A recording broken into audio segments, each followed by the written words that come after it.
Treatment by any particular doctor, तो आपको उसमें फायदा हो रहा है कि नहीं, ये एनालिसिस आप खुद ही कर पाएंगे, कोई दूसरा नहीं कर पाएगा, कोई दूसरा नहीं कर पाएगा। तो आपको ये थोड़ा सा विजिलेंस होना पड़ेगा अपने स्वास्थ्य के प्रति कि हाँ, हम ट्रीटमेंट अगर ले रहे हैं तो उससे हमको फायदा हो रहा है कि नहीं हो रहा है, और इतने लंबे समय तक किसी भी दवाई का सेवन हमारे हिसाब से नहीं करना चाहिए, ना ही किसी पैथी में ये लिखा हुआ है। अनलेस एंड अनटिल अगर आप क्रोनिक या किसी पर्टिकुलर डिसऑर्डर से अगर ग्रसित हैं तो उस पर्टिकुलर केसेस में आप कंटिन्यू कर सकते हैं। लेकिन अगर कोई डिसऑर्डर नहीं है, अब यहाँ पे सवाल आता है कि भाई डिजीज और डिसऑर्डर क्या है। तो डिजीज जैसे आपको कोई घाव हुआ, कोई बैक्टीरियल इन्फेक्शन हुआ, तो वो एक डिजीज है, वो फुल्ली क्योर हो सकता है अगर उस तरीके का ट्रीटमेंट चले। लेकिन अगर डिसऑर्डर है आपको, अब सपोज करिए कि आपको थायराइड डिसऑर्डर है, आपको डायबिटीज है, आपको हाइपरटेंशन है, तो इस तरीके की समस्या है।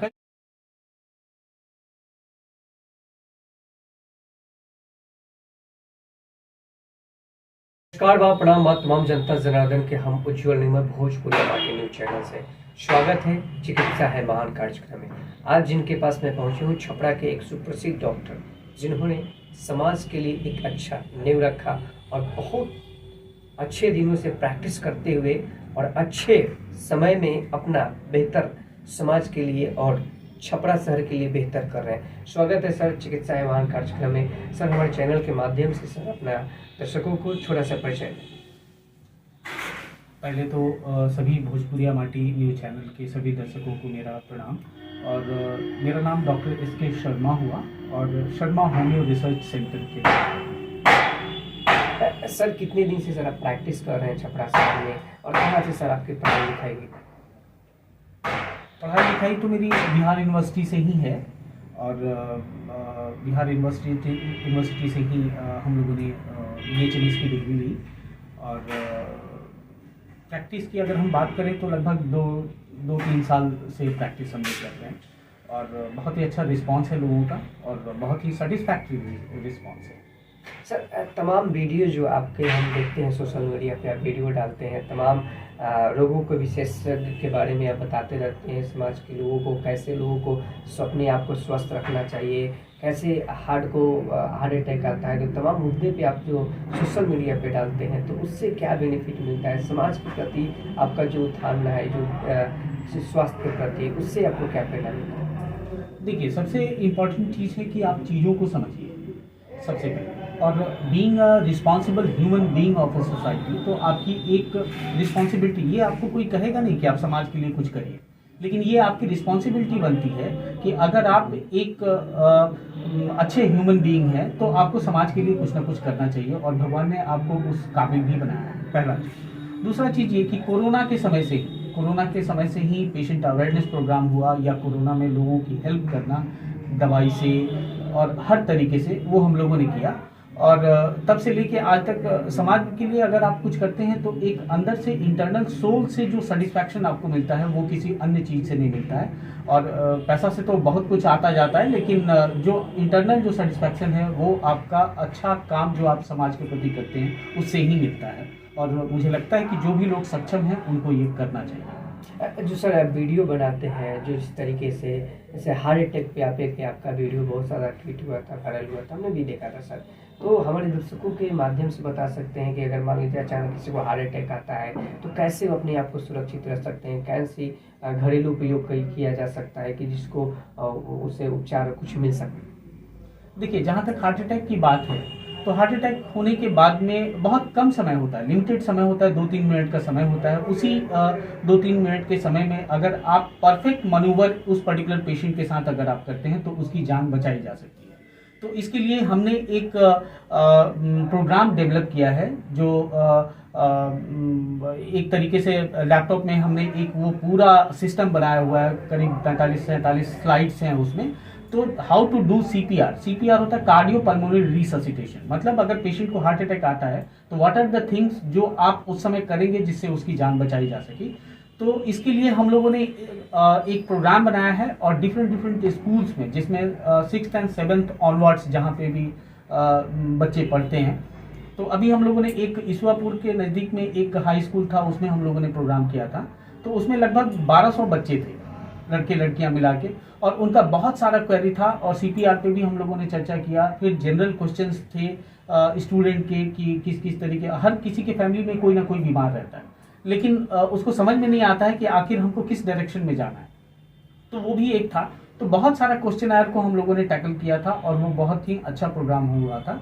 तो इसके माध्यम से ये पेशेंट अवेयरनेस प्रोग्राम है जो हम लोगों को या फिर पब्लिक को, जनरल मास को हम लोग एजुकेट करते हैं कि किस तरीके से आपको सीपीआर करनी है जिसमें हार्ट अटैक से पेशेंट की जान को बचाया जा सके। ऐसा कोई आपका कोई साइट वगैरह है जो कि एपिसोड को दर्शक देख सकते हैं? ऐसा कोई अपने कोई साइट यूट्यूब वगैरह कोई लॉन्च किए हैं? देखिए, फेसबुक में तो बहुत ज़्यादा हमको समझ में नहीं आता है, इसलिए हम बहुत कुछ कर नहीं पाते हैं। हाँ, एक फेसबुक अकाउंट है सुनील शर्मा के नाम से, तो आप उसमें भी देख सकते हैं, उसमें भी मेरे इंफॉर्मेटिव वीडियोस रहते हैं। और एक शर्मा होम्यो रिसर्च सेंटर के नाम से एक पेज है जिसको टाइम टू टाइम, लेकिन बहुत कम कर पाते हैं क्योंकि बहुत चीज़ हमको नहीं समझ में, आपके जैसे लोग आते हैं तो थोड़ा सा हेल्प करते हैं तो उसमें कुछ एड ऑन हो जाता है। लेकिन ये दो चीज़ें हैं। यूट्यूब चैनल भी है लेकिन वो भी बहुत हमको फ्रिक्वेंटली करने नहीं आता है, तो कुछ कुछ चीज़ें हैं। अच्छा, जो भी वीडियो मेरा होता है वो इंफॉर्मेटिव वीडियो होता है। जैसे एक फॉर द एग्जांपल अगर हम बताएं कि अगर किसी को दर्द है, पेन, इन्फ्लामेशन और फीवर, मतलब बुखार, दर्द और आपका सूजन, ये कभी अकेले नहीं होता है, ये कभी अकेले नहीं होता है। It is a thing which is has been produced by something else और it acts like a indicator. ये एक इंडिकेटर की तरह आपको बताता है। बुखार हुआ है तो हो सकता है कि आपको फारेंजाइटिस के चलते भी बुखार हो सकता है टॉन्सिलाइटिस के चलते भी हो सकता है रेस्पिरेटरी इन्फेक्शन के चलते हो सकता है कि गैस्ट्रोएंटराइटिस के चलते हो सकता है यूटीआई के चलते हो। तो सबसे मेजर चीज़ है कि हम उस पर्टिकुलर रीजन को फाइंड आउट करें कि किसकी वजह से हमको बुखार हो रहा है। अगर परसिस्टेंट बुखार है, मान लीजिए कि 2-4 दिन से है, लगातार आ रहा है जा रहा है, कई बार क्या होता है कि सडन बुखार हुआ किसी कारण से या एटमॉस्फेरिक चेंजेस से, तो उसमें आप पैरासीटामोल अगर आप लेते हैं या फिर कोई अन्य दवाई जैसे होम्योपैथी की कोई दवाई ले लेते हैं तो बुखार आपका चला जाता है। लेकिन अगर परसिस्टेंसी बनी रहती है, अगर परसिस्टेंट है, 3 दिन 4 दिन से बुखार लगातार आपको आ रहा है, तो आपको किसी डॉक्टर से कंसल्ट करने की जरूरत है। कुछ ना कुछ गड़बड़ है जिसकी वजह से बुखार आ रहा है। तो fever is nothing but it is a indicator which has been produced by the body itself. ये बॉडी ही प्रोड्यूस करता है ताकि आप उस पर इंफेसिस करें, उस पर्टिकुलर चीज को समझें कि आखिर किस वजह से बुखार आता है, फिर उसका आप इलाज कराएं, आप बिल्कुल स्वस्थ हो जाएंगे। उसी तरीके से इन्फ्लामेशन है, सूजन कभी अकेले नहीं होता है, वो भी एक, अगर कोई ट्रॉमा हुआ, किसी तरीके का चोट लगा तब आपको कोई सूजन होता है, या फिर कोई इन्फेक्टिव पैथोजेनेसिस है तो उसके चलते सूजन हुआ। तो बुखार, दर्द, पेन भी ऐसे नहीं होता है, पेन भी किसी न किसी रीजन से होता है। तो मेरा यही कहना है कि आप फाइंड आउट करिए कि what are the exact reason by which the pain, inflammation and the fever is coming. ये सबसे इंपॉर्टेंट है। तो अगर ये चीज को अगर आप फाइंड आउट कर लेते हैं तो पेशेंट क्योर होगा, आपका अच्छा होगा।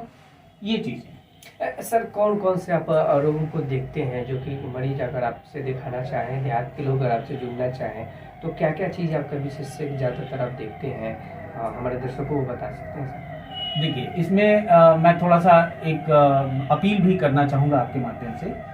वो ये है कि जनरली होम्योपैथी में लोग क्रोनिक कंडीशन में आते हैं। एक्यूट अगर आपको सडन कोई बुखार होगा तो आप मेरे पास नहीं आइएगा, आप डायरेक्टली किसी केमिस्ट के यहाँ जाइएगा, वहाँ से पैरासीटामोल की गोली लीजिएगा, आप खा लीजिएगा, ठीक हो जाएगा। ठीक, तो वहाँ तक तो ठीक है।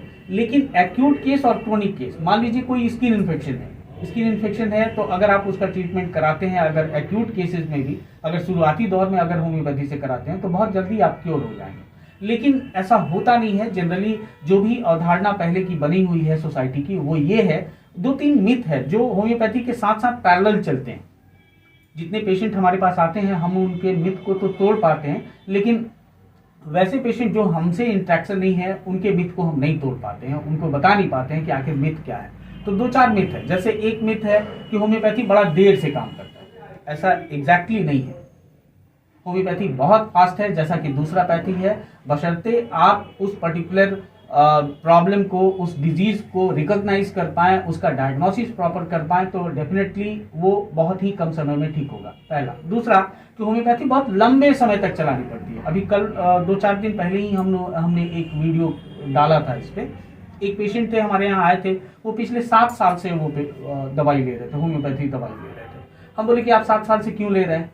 तो बोले कि डॉक्टर साहब दे रहे थे। हम बोले कि डॉक्टर साहब तो आपको देंगे ही, क्योंकि डॉक्टर साहब को मॉनिटरी बेनिफिट है उससे, तो इसलिए डॉक्टर साहब तो आपको नहीं छोड़ेंगे। लेकिन आपको खुद भी एनालाइज करना होगा कि if I am getting some treatment by any particular doctor, तो आपको उसमें फायदा हो रहा है कि नहीं, ये एनालिसिस आप खुद ही कर पाएंगे, कोई दूसरा नहीं कर पाएगा, कोई दूसरा नहीं कर पाएगा। तो आपको ये थोड़ा सा विजिलेंस होना पड़ेगा अपने स्वास्थ्य के प्रति कि हाँ, हम ट्रीटमेंट अगर ले रहे हैं तो उससे हमको फायदा हो रहा है कि नहीं हो रहा है। और इतने लंबे समय तक किसी भी दवाई का सेवन हमारे हिसाब से नहीं करना चाहिए, ना ही किसी पैथी में ये लिखा हुआ है। अनलेस एंड अनटिल अगर आप क्रोनिक या किसी पर्टिकुलर डिसऑर्डर से अगर ग्रसित हैं तो उस पर्टिकुलर केसेस में आप कंटिन्यू कर सकते हैं। लेकिन अगर कोई डिसऑर्डर नहीं है, अब यहाँ पे सवाल आता है कि भाई डिजीज और डिसऑर्डर क्या है?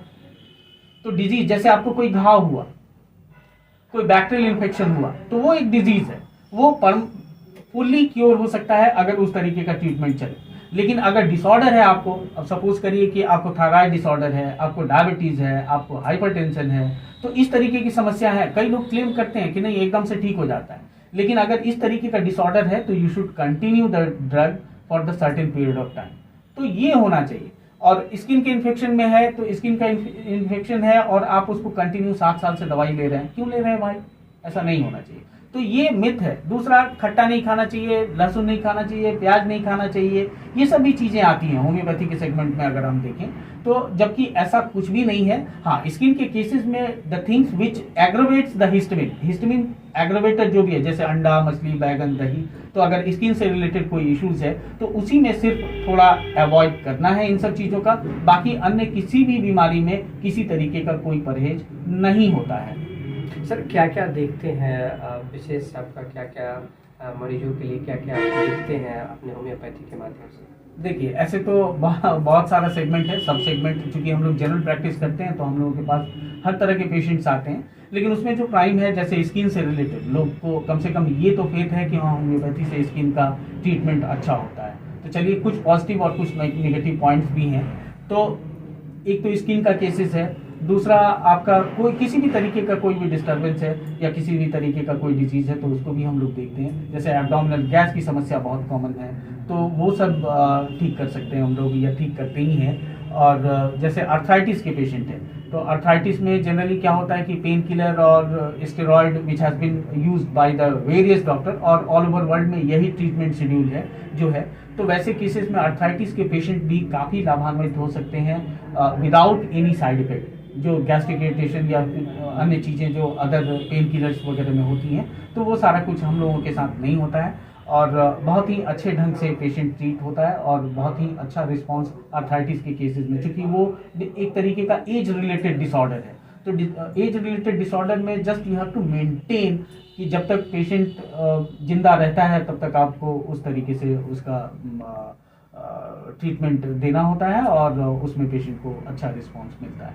सर, देहात के लिए क्या अपील करेंगे जो छपरा शहर के लिए आते हैं, अच्छे डॉक्टरों की जो सोच में कि कौन ऐसे होम्योपैथी के पास जाएं तो बेहतर इलाज हो सके, उन मरीजों के लिए क्या आपका व्यवस्था रहता है? देहात के जो मरीज जो निकटन गरीब लोग रहते हैं उनके लिए क्या खास आपकी तरफ से रहता है? देखिए, जितना बन पड़ता है हम लोग करते ही हैं। अब जो भी गरीब तबके के पेशेंट हैं जिनको जो दवाई अफोर्ड नहीं कर सकते हैं या फिर करने में असमर्थता है, तो वैसे लोगों को हम लोग निरंतर आए दिन मदद करते हैं, इसमें कहीं कोई दो राय नहीं है। और पेशेंट जैसे ही बताता है कि सर हम लोग गरीब हैं, तो उसका एक अलग ट्रीटमेंट होता है। अलग ट्रीटमेंट इन द सेंस कि उसको हम लोग अलग नज़रिए से देखते हैं और उसका ट्रीटमेंट भी वैसे ही करते हैं जैसे कि बाकी लोगों का जो पैसा दे के जो ट्रीटमेंट कराता है, सेम उसी तरीके से ट्रीटमेंट उनका भी किया जाता है। कई बार दवाई हम लोग फ्री कर देते हैं, कई बार फीस फ्री कर देते हैं। तो इस तरीके से जो भी बन पड़ता है हम अपने तरफ से करते हैं। और देहात के जितने भी पेशेंट्स हैं, जनरली जो भी पेशेंट्स होते हैं वो 80% सराउंडिंग से ही आते हैं, देहात से ही पेशेंट्स होते हैं, कोई शहर का अपना पेशेंट नहीं होता है। तो ऐसे पेशेंट्स जो देहात से आते हैं, जो पढ़े लिखे नहीं हैं, तो उनको काफ़ी आसानी से बेवकूफ़ बनाया जाता है और आज के डेट में होता भी है। तो वैसे पेशेंट को भी हम लोग एजुकेट करते हैं ताकि वो अपने बीमारी को समझे और कहाँ जाए जिससे उसका उस बीमारी से निदान हो जाए। तो ये चीज़ें भी हम लोग बताते हैं, पेशेंट को अवेयर करते हैं, एजुकेट करते हैं। तो इस तरीके की चीज़ें हमेशा हम लोग करते रहते हैं। पब्लिक अवेयरनेस, पेशेंट अवेयरनेस, ये मेन मोटो होता है, क्योंकि अगर सब कोई अवेयर रहेगा तो चांसेस ऑफ क्या बोलेगा फेलियोरनेस विल बी लोअर साइड। अच्छा सर, कोई आपका कोई नंबर जो है, मैंने लोग आपसे कोई सलाह वगैरह लेना चाहें या व्हाट्सएप के माध्यम से कोई विशेष, बहुत दूर के लोग हमारे चैनल से लोग जुड़े हैं, वो लोग अगर कुछ विशेषता आपसे कुछ पूछना चाहते हैं तो कोई व्हाट्सएप नंबर हो चाहे कुछ भी हो कि हम चैनल के माध्यम से लोग तक ज़्यादा तक आपको पहुँचाया जा सके, ऐसा कुछ है? आपका स्थान कहाँ पे आप बैठते हैं, कहाँ पे आपका ये होम्यो रिसर्च सेंटर है, क्या बता सकते? देखिए, ये भगवान बाजार जो छपरा जंक्शन रेलवे स्टेशन है, तो रेलवे स्टेशन के बगल में ही, रेलवे स्टेशन से 10 कदम पूरब में भी मार्ट है, और भी मार्ट के ठीक सामने ही है शर्मा होम्यो रिसर्च सेंटर। और जो व्हाट्सएप नंबर है वो है 8986158279, ठीक। और कॉलिंग नंबर भी हम आपको दे देंगे। तो इससे कोई भी पेशेंट जो मेरे यहाँ इलाज करा रहा है, नहीं करा रहा है, अगर उसकी कोई समस्या है तो वो डायरेक्टली व्हाट्सअप कर सकता है, हमसे सलाह ले सकता है कि सर हमको क्या करना चाहिए या कहाँ जाना चाहिए, तो बेटर सजेशन हम लोग उसमें दे पाएंगे। और उसमें हमको कोई दिक्कत नहीं है, हम आसानी से और बहुत ही प्यार से सबको समझा पाएंगे। खास अपील क्या रहेगा सर स्वास्थ्य के प्रति? कोरोना के बाद जो बहुत सारा स्वास्थ्य में बहुत ज़्यादा बदलाव आ रहा है, बहुत लोग बीमार पड़ रहे हैं, खास अपील क्या रहेगा छपरा शहर के लिए? देखिए, सबसे बड़ा अपील यही है कि आप सबसे पहले डरिए नहीं किसी भी बीमारी से।